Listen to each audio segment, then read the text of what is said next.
Bonjour et bienvenue chez Frico Féminin. Frico Féminin, c'est la chaîne où les rêves professionnels et financiers des femmes prennent vie.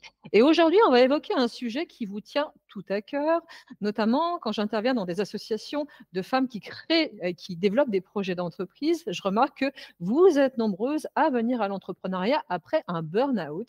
Et ça a été mon cas et ça a également été le cas de Christelle, qui est notre invitée d'aujourd'hui. Et on va vous partager nos bons plans, nos routines, nos astuces pour ne pas sombrer dans le burn-out entrepreneurial, réussir votre projet d'entreprise et préserver votre énergie. Bonjour Christelle.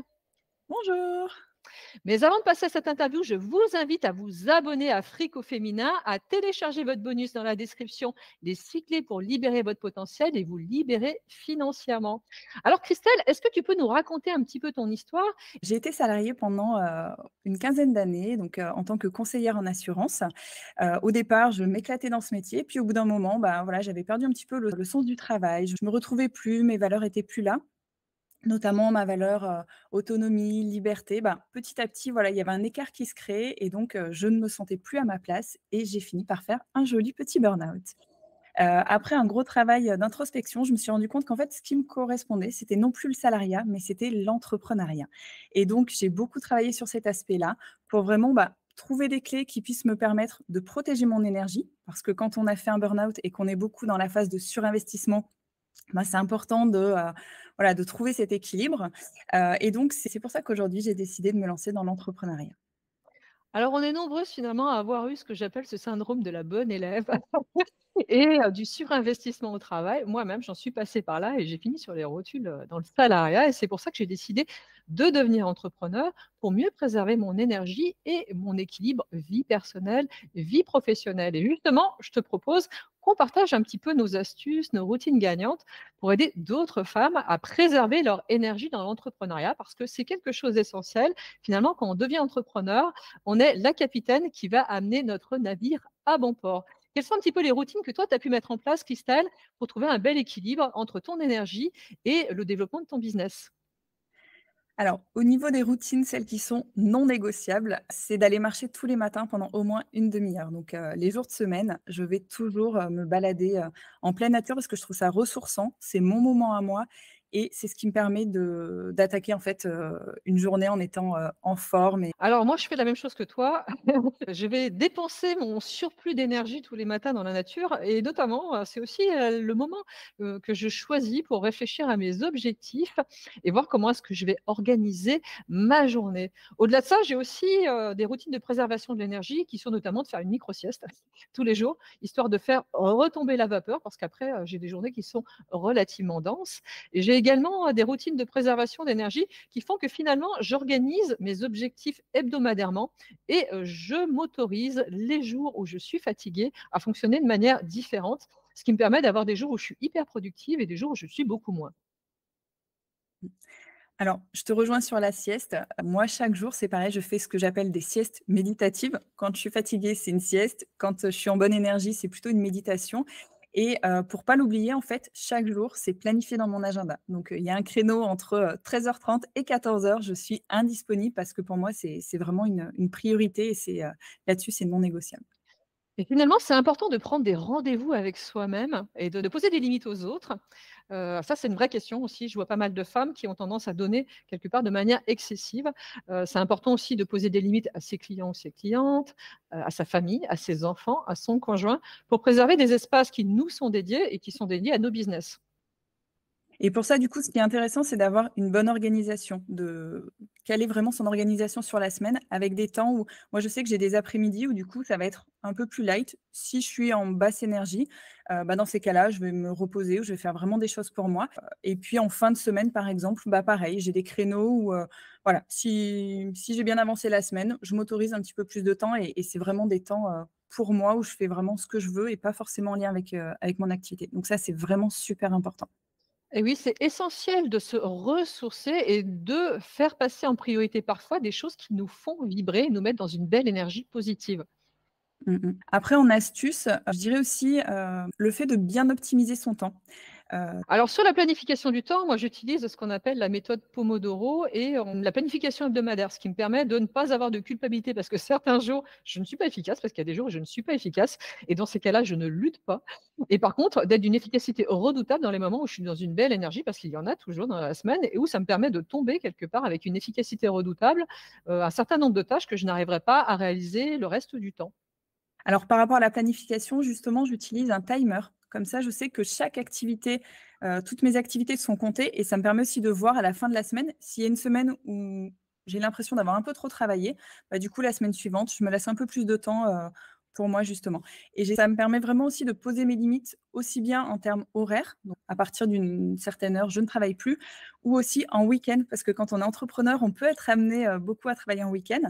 Donc moi, je regarde surtout le total d'heures. S'il y a une semaine, ben, je trouve que j'ai fait beaucoup trop d'heures. La semaine suivante, je m'accorde, des petites demi-journées vraiment pour moi.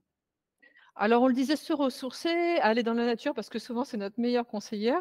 Tu disais marcher, finalement, c'est faire du sport et se dépenser, c'est aussi essentiel. Et ça, faut vraiment pas en faire l'économie. Moi, j'en fais tous les jours du sport, hein. Sinon, je me retrouverai assez rapidement en surchauffe ou en basse énergie.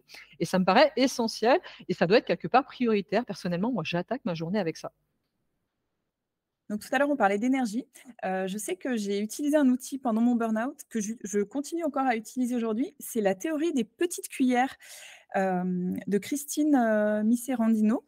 L'idée, c'est simplement de se dire que, bah, quand on a bien dormi, on débute sa journée avec un certain nombre de cuillères et puis, bah, les nuits où, par exemple, on a des nuits un petit peu plus compliquées parce que, pour X raisons, on a trop pensé au travail et cetera, bah, du coup, on a moins d'énergie dès le matin et en fait, je trouve que cette théorie, elle est très intéressante. Bah, quand on est, en basse énergie, ça peut permettre de rééquilibrer et surtout de communiquer, en fait, avec son entourage. Moi, je sais que, ben, voilà, j'ai des enfants et je leur dis souvent: «Bah, voilà, aujourd'hui, bah, j'ai passé une mauvaise nuit, j'ai un petit stock de cuillères, en fait. Du coup, voilà, je vais vous demander d'être un peu plus calme et ça, je sais que j'ai continué à garder, cette théorie parce que ça me permet, moi, de rééquilibrer, en fait, mon énergie. Une journée, bah, je suis un peu plus fatiguée, bon, bah, voilà, mon stock de petites cuillères est plus bas. J'adapte ma journée, en fait, en fonction de ça. Un point qui est également important, c'est de délimiter un espace physique dans lequel on travaille et où, toute la famille ne nous envahit pas. Moi, je sais que ça a été un peu compliqué au démarrage, notamment ma fille avait du mal à comprendre que, je bossais à la maison et il fallait respecter mes espaces temps et physiques et ça, c'est important aussi, de préserver cet espace-là. J'ai moi aussi du coup créé un bureau spécial parce que travailler dans le salon, c'était plus possible avec un système où dès que je ferme les rideaux, je suis dans mon travail et je fais en sorte de pas trop y aller le week-end pour, justement pas être tentée d'aller juste, travailler un petit peu et puis après ça peut être quelques minutes qui peuvent se transformer en quelques heures. Donc, ça aussi c'est important, je ferme le rideau le week-end pour, éviter, de travailler. Au-delà de ces questions de routine et d'organisation personnelle et familiale, il y a aussi la question des croyances qu'il faut abandonner et qui notamment sont les croyances qui généralement nous ont mis à genoux dans le salariat. Donc il va falloir faire un petit travail sur soi, toutes les 2 on le sait parce qu'on est coach et pour autant on n'a pas forcément été très, très bonne sur ces questions dans notre, précédente vie professionnelle. Donc on va vous délivrer un petit peu quelles sont les croyances qu'il vous faut abandonner d'urgence si vous voulez ne pas finir à genoux dans l'entrepreneuriat. Alors la première c'est: il faut travailler dur. Faut-il travailler dur, Christelle? Non, pas du tout. C'est vrai, surtout quand on a eu, une vie salariée, il y a un petit peu cette idée d'échanger son temps contre, une rémunération. Travailler dur, moi, c'est vraiment, une croyance que j'avais, de par ma famille. Il fallait travailler dur pour mériter un salaire, et donc effectivement, c'est une croyance sur laquelle j'ai beaucoup travaillé avant de me lancer dans l'entrepreneuriat pour être sûre de me dire que, bah, aujourd'hui, oui, c'est possible de travailler, bah, des semaines de 20-25 heures et pour autant de réussir. Donc finalement, plutôt que de travailler dur, mieux vaut penser qu'on peut travailler intelligemment et prendre du plaisir dans ce qu'on fait. C'est ça, travailler efficacement aussi, ça c'est important, Alors une autre croyance que j'observe régulièrement chez, des femmes qui se lancent dans l'entrepreneuriat, c'est qu'on ne peut pas être payé et être bien payé pour faire quelque chose qui nous paraît facile. et effectivement, il y en a beaucoup qui pensent que, ben, on peut pas être payé par rapport à des compétences naturelles. Mais en fait, ce qu'il faut voir, c'est que ces compétences-là, naturelles qu'on peut avoir, bah, d'autres ne les ont pas. Et donc c'est au contraire, c'est se dire qu'on peut contribuer à ça, on peut aider d'autres personnes, les impacter positivement et bah, ça a une valeur, et donc on peut effectivement être payé, pour nos compétences naturelles. Et alors justement, des premiers jobs à faire quand on se lance dans l'entrepreneuriat, selon moi, c'est d'identifier ces zones d'excellence, ces zones de génie, ces super pouvoirs. Parce qu'en fait, il y a des choses qu'on fait tellement intuitivement et qui sont faciles pour nous qu'on n'a pas conscience de la valeur que ça a pour les autres.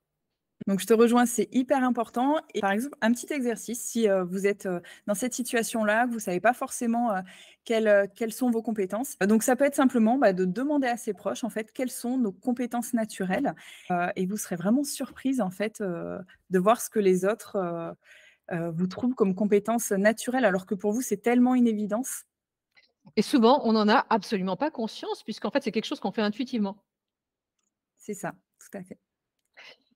Autre croyance problématique, celle de penser que, c'est difficile de trouver des clients et des clientes et que l'argent est difficile à gagner. C'est celle-là qui risque de faire que vous allez courir dans tous les sens et que vous allez peiner à trouver votre niche. Puisque finalement, quand on est entrepreneur, mieux vaut se nicher plutôt que de vouloir vendre à tout le monde. Effectivement, je pense que ça reste dans le collectif de se dire que, les gens n'ont pas d'argent, surtout vu la situation. Mais en fait, ce qui est intéressant, c'est non pas de parler d'argent, mais de parler plutôt de ce qu'on peut apporter. Qu'est-ce qui va changer? Comment on va arriver à transformer une personne, par exemple? Et c'est en fait, à partir du moment où on va réussir vraiment à montrer la valeur de ce qu'on peut proposer, de la transformation, qu'on va pouvoir amener, bah, là, les gens sont prêts, à mettre cet argent parce que derrière, pour eux, ils vont voir ce qu'ils vont gagner et non pas ce qu'ils vont perdre en termes d'argent. Et je pense que c'est ça la nuance. Plutôt que de parler de prix, mieux vaut optimiser la valeur et maximiser la valeur qu'on crée chez les autres. C'est ça. Autre croyance, le fait de penser qu'il faut être parfaite et tout savoir pour lancer quelque chose. Mieux vaut fait que parfait finalement dans l'entrepreneuriat et vous progresserez en testant les choses. Est-ce que tu l'as testé aussi, ce concept? Alors de base, moi je suis, quelqu'un qui est très perfectionniste, donc j'ai dû faire un énorme travail pour lâcher un petit peu madame parfaite et me dire, effectivement: «Mieux vaut fait que parfait». Donc ça, c'est mon mantra et chaque matin je relis ce mantra-là. Et effectivement, en fait, il faut tester. En fait, c'est en testant qu'on verra vraiment ce qui peut fonctionner. Donc ça sert à rien de faire une offre parfaite. Parfois, je vois des personnes qui font une formation complète sans même avoir été interrogées, ses clients, cibles et du coup, je trouve ça dommage parce que c'est une perte de temps et d'énergie. Donc c'est vraiment important d'essayer de tester, de lancer, de voir ce qui peut fonctionner et après créer son offre par rapport à ça. Une autre, croyance, qui est extrêmement limitante, c'est le fait qu'on a besoin d'avoir confiance en soi pour avancer. Alors que la confiance en soi vient en avançant et en vous prouvant que vous êtes la personne qui a réussi à réaliser tous ces petits pas. Donc finalement, tout comme on vient de vous le dire auparavant, mieux vaut commencer par passer à l'action, petitement, doucement et faire évoluer les choses dans le temps. Est-ce que tu l'as observé également? Alors après, pour moi, il y a une petite différence entre la confiance en soi et l'estime de soi. Effectivement, la confiance en soi, c'est le fait de passer à l'action et donc ça, c'est super important. C'est vraiment commencer à passer à l'action. Après, parfois, on peut avoir des personnes qui manquent un peu d'estime d'elles-mêmes. Donc ça, c'est vraiment quelque chose à travailler et plus on va travailler l'estime de soi, en fait, tout est lié et plus on va passer à l'action, plus on aura confiance, plus ça va nourrir l'estime de soi. Donc effectivement, le passage à l'action, bah, c'est vraiment quelque chose qui est important. Alors moi, je suis vraiment du style à passer à l'action, tout le temps, en fait. Même, bah, jusqu'au point de ne pas m'arrêter, avoir du mal à m'arrêter. Mais c'est vraiment ça qui va renforcer en fait, sa confiance en soi et du coup, ça va renforcer aussi, bah, notre image de nous-mêmes et notre estime.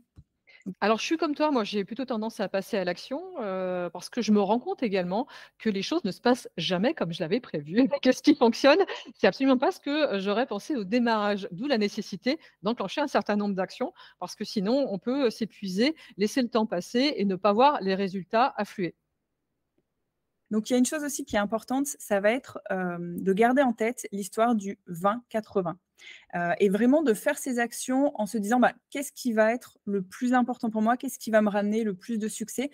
pour toujours, voilà, être sur quelque chose d'intéressant et pas d'être dans le perfectionnement. Alors moi, j'utilise beaucoup la loi de Pareto, la sa fameuse loi du 80-20, c'est que finalement, il n'y a que 20 de ce que l'on fait qui produit 80 de la valeur et ça s'applique à beaucoup de choses dans notre vie et dans le business, c'est particulièrement le cas et à chaque fois que je lance une action, généralement, je me laisse 3 mois pour évaluer les résultats de mon action parce qu'il faut quand même se laisser un petit peu de temps pour voir si réellement ça produit des choses. D'autres croyances qui parfois nous limitent dans nos projets, c'est le fait de penser que pour vivre heureux, il faut vivre caché. Et ça, il y a beaucoup de personnes qui le pensent et qui s'épuisent à faire des choses absolument géniales alors que personne ne le sait. Effectivement, pour certaines entrepreneuses avec qui je discute, elles préfèrent, tout faire dans leur coin. Voilà, après chacun sa vision. Moi, je pense que c'est mieux d'être en visibilité et de pouvoir, essayer d'impacter encore plus de personnes, heu, en étant visible. Et oui, vous pouvez avoir la meilleure compétence du monde, si personne ne le sait, vous n'aurez pas de clients et vous risquez de vous épuiser. Et toutes ces questions, notamment de marketing aussi, sont hyper importantes pour voir décoller votre business. Donc ne croyez pas qu'il est juste bon d'être le ou la meilleure dans ce que vous faites. Autre croyance qui est problématique, c'est le fait de croire qu'on ne peut pas tout avoir. Finalement, on peut tout avoir. Il faut prendre des décisions, faire des choix, et être focus souvent pour obtenir des objectifs.